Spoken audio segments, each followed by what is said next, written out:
Muita gente se pergunta o que os nossos guias podem fazer, até onde vai a capacidade dos nossos guias de nos ajudarem. Olha, minha gente, eu não tenho essa resposta. Eu não sei até onde eles podem ir, mas uma coisa eu sei: eles são capazes de fazer coisas surpreendentes, como você vai ver, porque eu vou contar aqui alguns casos. Eu tenho quase 50 anos de contato com a Umbanda. Eu tenho quase 40 trabalhando como médium. E olha, o que eu já vi dentro dos terreiros, dentro da Umbanda, de casos impressionantes. Daria para a gente escrever vários livros, daria para fazer centenas de palestras descrevendo caso a caso.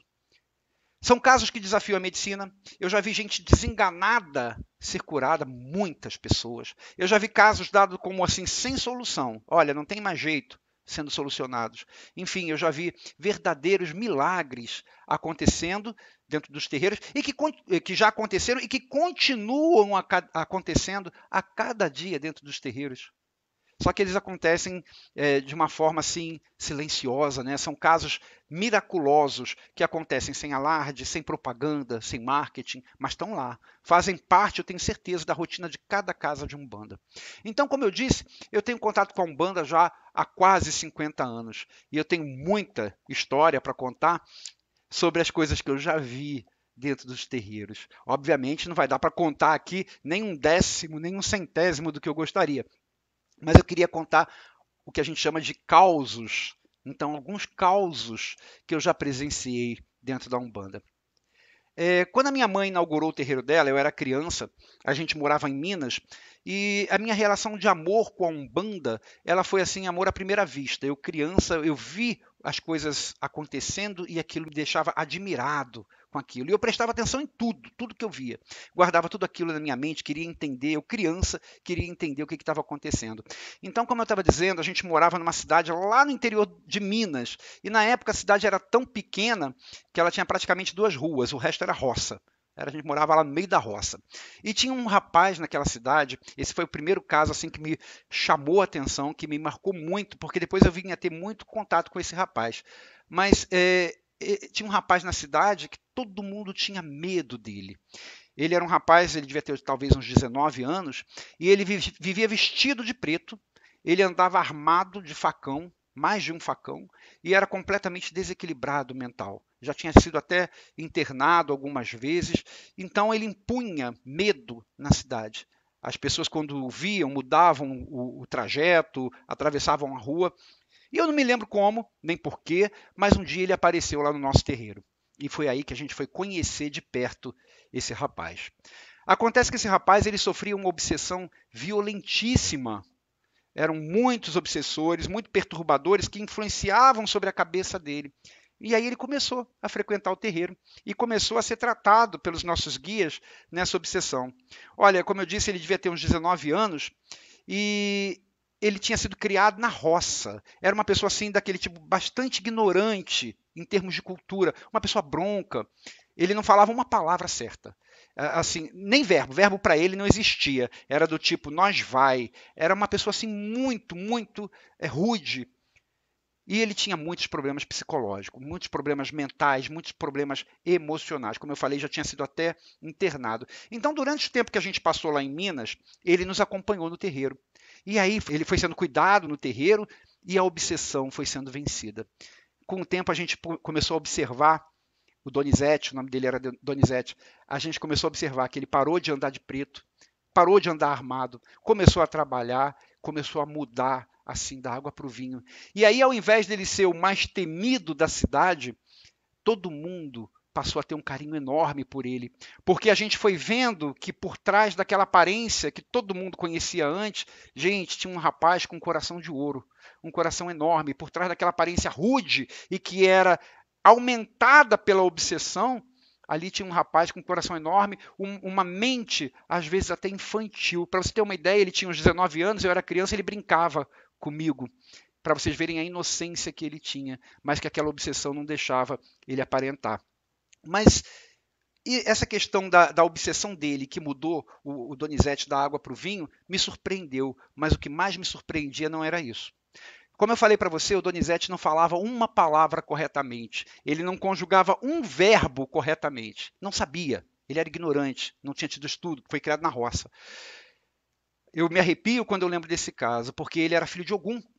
E quando ele recebia o falangeiro de Ogum, ele era filho de Ogum Megê, quando ele recebia o falangeiro de Ogum, o guia dele conversava com as pessoas que estavam presentes. Mas não conversava assim como eu estou conversando com você. O guia dele conversava conjugando os verbos corretamente na segunda pessoa do plural. É aquele tipo de conversa assim, olha, vós tendes que fazer isso. Fazei isso para que possais melhorar. Olha o tipo de linguajar. Era uma coisa impressionante que todo mundo ficava de queixo caído porque tinha visto Donizete antes. E ele, quando estava com o guia dele falava dessa forma. Depois o guia subia, ele voltava a falar daquela forma, sem conjugar os verbos e com as palavras erradas. Mas ele com o guia era uma coisa impressionante, eu nunca mais vou esquecer. Logo depois que a gente saiu de Minas, ele voltou para o mundo espiritual, mas ficou na nossa mente, no nosso coração, a lembrança do Donizete. Mas enquanto a gente estava em Minas ainda, minha gente, muitos casos muito interessantes aconteceram, eu vou contar um para vocês. Tinha uma senhora que era avó de uma das médiuns do nosso terreiro. E ela era cadeirante. Um belo dia, os parentes dela levaram ela até o terreiro para ver se podia ser feita alguma coisa para ela. O caboclo Pena Branca, que era o caboclo que minha mãe recebia, baixou, botou ela deitada numa cama e avaliou a coluna dela, examinou a coluna dela. Os médicos diziam que ela não poderia mais andar. E o caboclo falou para ela: olha, eu vou começar um tratamento com você. Esse tratamento, hoje, em todos os terreiros da nossa linhagem espiritual, nós continuamos fazendo. Hoje a gente chama de quiropraxia, né, que é uma espécie de massagem na coluna, colocando, mexendo nas vértebras, mexendo, enfim, na coluna como um todo. Mas foi aí que começou. Foi com o caboclo Pena Branca, lá na década de 70. Então ele botou a senhora na cama, examinou a coluna dela e falou: eu vou começar um tratamento com você. E aos pouquinhos, não vai ser de uma hora para outra, mas aos pouquinhos a sua coluna vai indo para o lugar e você vai melhorar. E eu me lembro dessa senhora perguntar para ele: mas caboclo, eu vou voltar a andar? E o caboclo respondeu para ela: olha, um dia você vai entrar aqui correndo e não vai perceber. Ninguém acreditou, né? Mas então, a partir daí, o caboclo começou a atendê-la uma vez por semana, fazendo a quiropraxia, fazendo o tratamento na coluna dela. E ela foi progredindo, ela foi começando a se sustentar um pouquinho em pé, começando a dar uns pequenos passos com o tratamento da quiropraxia realizado pelo caboclo Pena Branca. Um belo dia, estava chovendo muito. E o carro parava lá, o carro que a trazia parava lá no portão, e o portão, a distância do portão para o terreiro era talvez 100 metros. Era muito grande o terreno. E aí o carro parou lá na porta e estava chovendo muito. Essa senhora desceu do carro, saiu correndo, foi lá para o terreiro. Quando chegou lá no terreiro, o caboclo já estava esperando por ela. E o caboclo perguntou: o que você veio fazer? Aí ela falou: eu vim para o tratamento, eu vim para a nossa massagem aqui toda semana. E o caboclo falou para ela: você está de alta, você não tem mais tratamento. Aí ela: mas por quê? Aí ele falou: você não percebeu que você entrou correndo, como eu falei que um dia você ia entrar? Aí foi aquele chororô, todo mundo chorou porque percebeu que tinha chegado realmente a cura para ela. Nunca mais aquela senhora precisou da cadeira de roda. Gente, esses casos assim, eles impulsionam a nossa fé.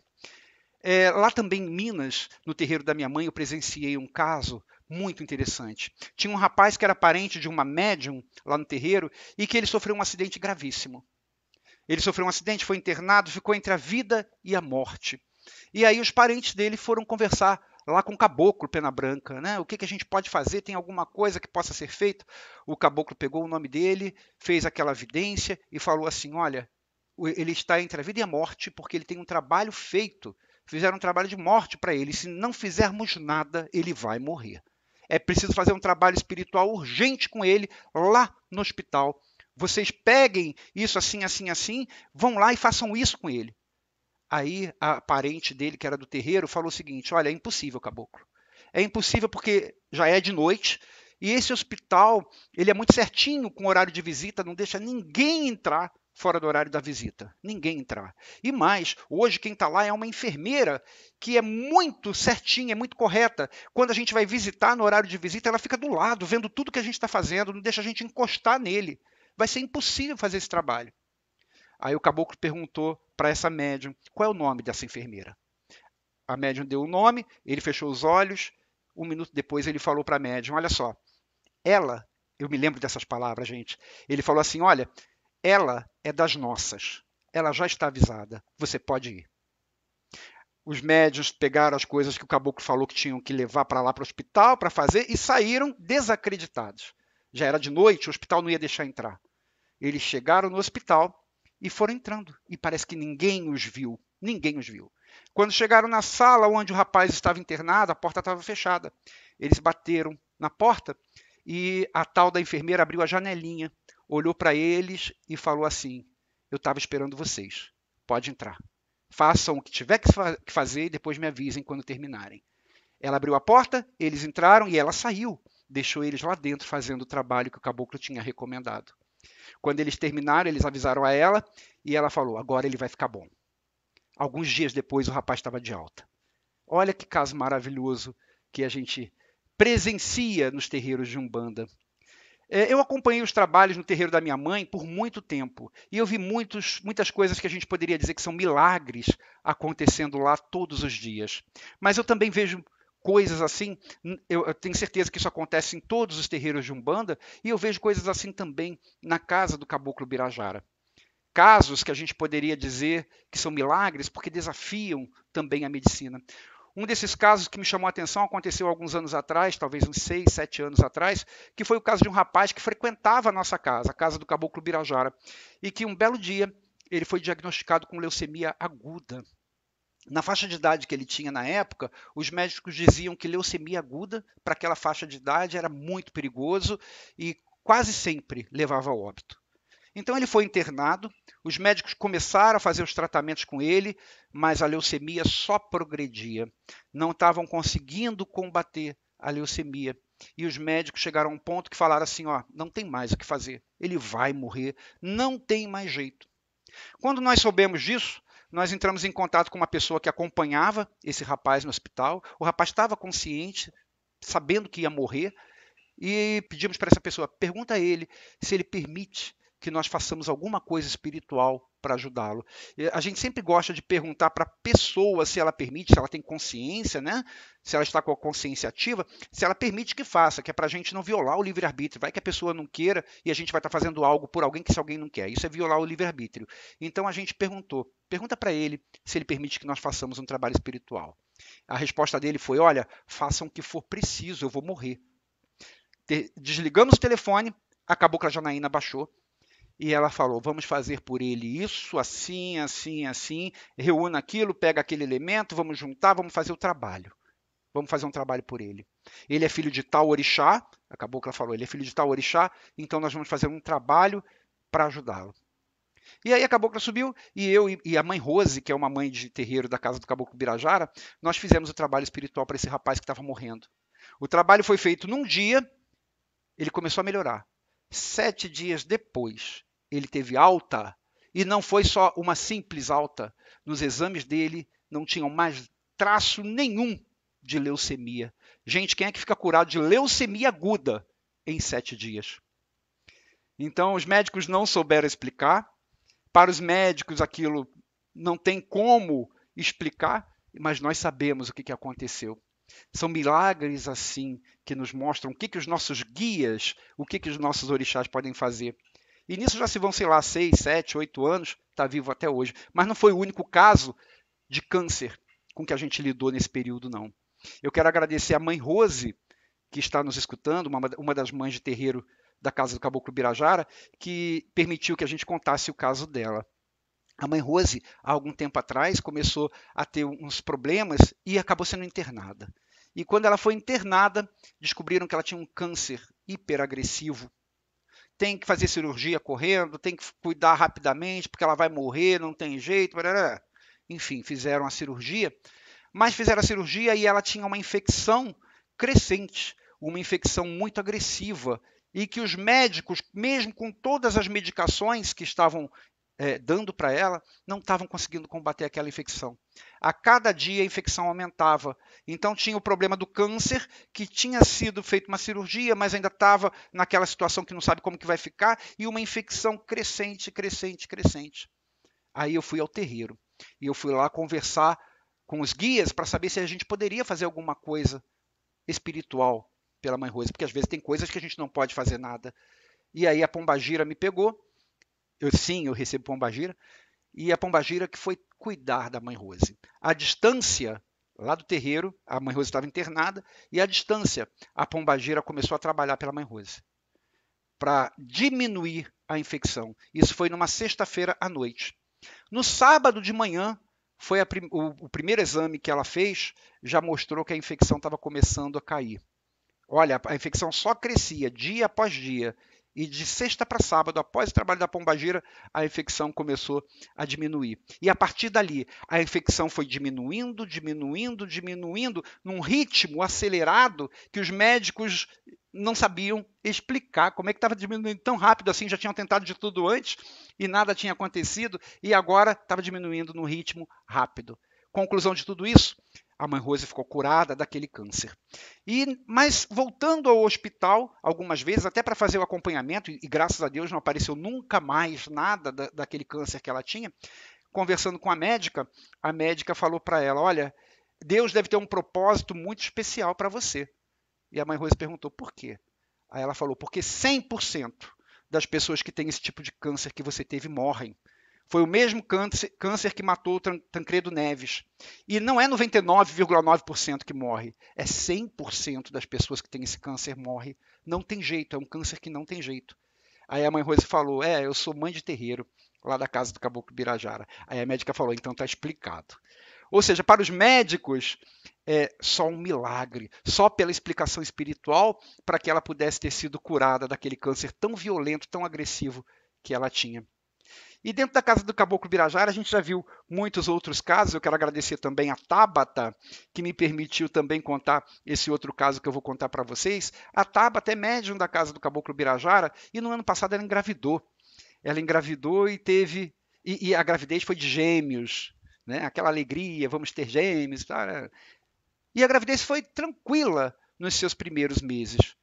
Mas chegou um momento em que a gestação de um dos gêmeos, começou a ter problema. Ele começou a ter diástole reversa. Falando de uma forma resumida, o que é a diástole reversa? A diástole reversa é uma situação que acontece e que o bebê que está lá no útero da mãe, além dele deixar de receber nutrientes do organismo materno, ele começa a perder aquilo que ele já tinha absorvido. Então a tendência para aquele bebê é ir definhando, definhando e morrer. Pela medicina, isso praticamente não tem jeito. É quase 100% de óbito para o bebê. E a Tabata, a médium que estava grávida, ficou muito desesperada. O Felipe, o marido dela, também. E foram procurar o terreiro, foram conversar com a cabocla Janaína, porque a médica que estava cuidando da Tabata, a opinião dela era, olha, deixa morrer, que é para tentar salvar o outro. Então, tinham duas opções, ou deixar morrer e levar até onde desse a gravidez para tentar salvar o outro bebê, ou então tirar os dois naquele momento. Só que eram muito prematuros. E se tirasse os dois para tentar salvar aquele que estava definhando, o outro também teria muita chance de morrer. Então, eles estavam naquela sinuca de bico, naquela situação sem saber o que fazer.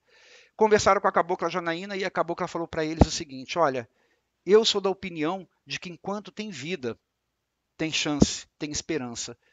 Então, eu não concordo com a ideia de fazer qualquer coisa agora que possa acabar com a vida de um deles. Nós vamos fazer o seguinte, o ideal é que essa gestação ela se prorrogue pelo menos por mais 2 ou 3 semanas, que é para que os dois, quando saírem da barriga, tenham maiores condições de sobrevivência. Mas, se for esperar simplesmente 2 ou 3 semanas, aquele que estava com a diástole reversa ia morrer, porque ele já não estava recebendo nutrientes, estava ainda perdendo o que ele já tinha absorvido, ele ia morrer. Então a cabocla falou para ela, olha, nós vamos fazer uma cirurgia espiritual. Vamos fazer uma cirurgia espiritual para dar chance àquele que estava definhando de se manter vivo ainda até mais umas 2 ou 3 semanas, que é quando vai poder ser tirado da barriga e os dois terem mais chance de sobreviver. E assim foi, nós marcamos a cirurgia espiritual. Para quem não sabe, a cirurgia espiritual no nosso terreiro acontece da seguinte forma, os médiuns ficam ao redor daquela paciente que ela fica deitada numa cama, e a gente fica mentalizando, concentrando, cedendo os fluidos para os nossos caboclos trabalharem. E os nossos caboclos trabalham no mundo espiritual, no mundo invisível, atuam, fazem a cirurgia sobre o corpo espiritual da pessoa e aquilo depois é projetado para o corpo físico. Pouco antes da cirurgia, eis que o caboclo que ia operar e que eu não conhecia, nem sabia quem é que ia operar, porque para cada tipo de problema é um caboclo diferente que vai trabalhar. O caboclo que ia operar baixou em mim, era o caboclo Serra Negra. Ele examinou a Tábata, que é a mãe, e deu algumas orientações sobre a cirurgia, como que iria ser. Fomos para a sala de cirurgia espiritual, e ali eu comecei a ver a cirurgia pelos olhos espirituais, a acompanhar, e eu não estava entendendo o que os caboclos estavam fazendo ali. Foi a primeira vez que eu vi uma cirurgia, inclusive, de bebê dentro da barriga da mãe, né? E gêmeos. E eu não estava entendendo. Quando estava terminando a cirurgia, o caboclo Serra Negra se aproximou de mim e me contou o que ele fez. Olha, nós fizemos aqui o seguinte, eu fiz um canal artificial, porque acabar com a diástole reversa não teria como acabar. Então o bebê ia continuar perdendo ali os nutrientes. Mas eu fiz um canal artificial do irmão que recebe os nutrientes para este que não recebe. Então ele vai se alimentar pelo irmão, pelo que o irmão recebe, ao invés de se alimentar pela mãe. Porque pela mãe ele não tem como se alimentar, ele está com diástole reversa. Então nós vamos fazer uma. Ele disse, eu fiz uma conexão entre o irmão e ele para que ele possa absorver os nutrientes que iriam para o irmão. O irmão vai deixar de receber um pouquinho dos nutrientes, mas ele vai ter mais chance de sobreviver assim, porque ele vai absorver, ele vai ser alimentado de alguma maneira. E isso vai ser o tempo suficiente para que daqui a 2 ou 3 semanas faça-se o parto e eles possam ter chance de sobreviver. Terminamos a cirurgia e aí realmente, passado 2 ou 3 semanas aí, a Tábata encontrou uma outra médica que não pensava como a primeira, que era para deixar o bebê morrer, e a médica resolveu fazer o parto. Durante o parto, eles estavam no hospital, fazendo o parto dos bebês e nós estávamos no terreiro. Eu, a mãe Rose, a mãe Tina, a mãe Alexandra, ou seja, que são mães do terreiro da casa do Caboclo Birajara, estávamos lá e a Cabocla Janaína estava presente também, incorporada, fazendo um trabalho espiritual para que o parto dos dois fosse um parto tranquilo. Os dois nasceram. Nasceram sem sequela nenhuma. Nasceram sem problema nenhum. O que estava definhando nasceu menorzinho que o outro. Hoje em dia os dois estão bochechudinhos aí, estão lindos, estão ficando famosos aí. Ó. A Tabata falou que eles iam ficar famosos se eu mencionasse eles. Então, eles hoje estão bochechudinhos. E a médica depois, conversando com o pai e com a mãe, falou para eles, olha, eu não sei o que aconteceu, porque era para ele ter morrido, mas parece que, de alguma maneira, ele estava absorvendo nutrientes do irmão. Aí o pai me contou depois, falou que não falou para a médica, mas que pensou assim: a senhora não sabe, mas eu sei o que aconteceu e que foi isso mesmo o que o caboclo falou que tinha feito. Então, minha gente, casos assim acontecem todos os dias, em todos os terreiros. Eu teria aqui milhares de casos para continuar contando. São pequenos milagres que acontecem todos os dias no terreiro.